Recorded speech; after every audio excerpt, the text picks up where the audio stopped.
I call upon the Peace Prize laureate for 2008, Martti Ahtisaari, to come forward to receive the gold medal and the diploma.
I feel both humility and gratitude at receiving this year's Nobel Peace Prize.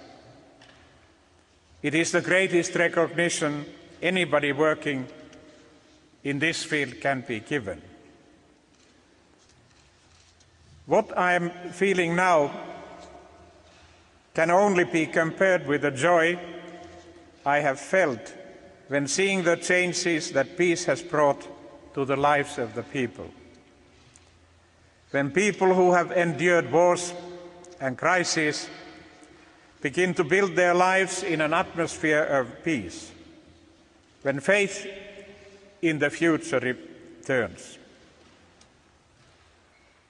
I too was a child affected by a war. I was only 2 years old when, as a result of an agreement on spheres of interest between Hitler's Germany and Stalin's Soviet Union, war broke out, forcing my family to leave soon thereafter the town of Viipuri where I was born. Like several 100,000 fellow Karelians, we became refugees in our own country as great power politics caused the borders of Finland to be redrawn and left my hometown as part of the Soviet Union.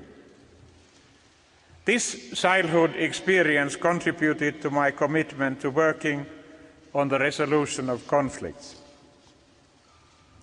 Mediators do not choose the conflicts they become involved in, but the parties to the conflict choose the mediator. Their participation as intermediaries is based on the trust of all the conflicting parties. The task of a mediator is to help the parties to open difficult issues and nudge the process forward in peace process. The mediator's role combines those of a ship's pilot, consulting medical doctor, midwife and teacher. However, there tends to be too much focus on mediators.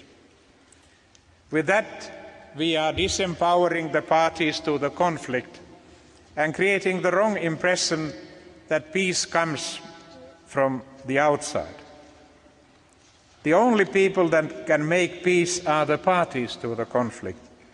And just as they are responsible for the conflict and its consequences, so should they be given responsibility and recognition for the peace.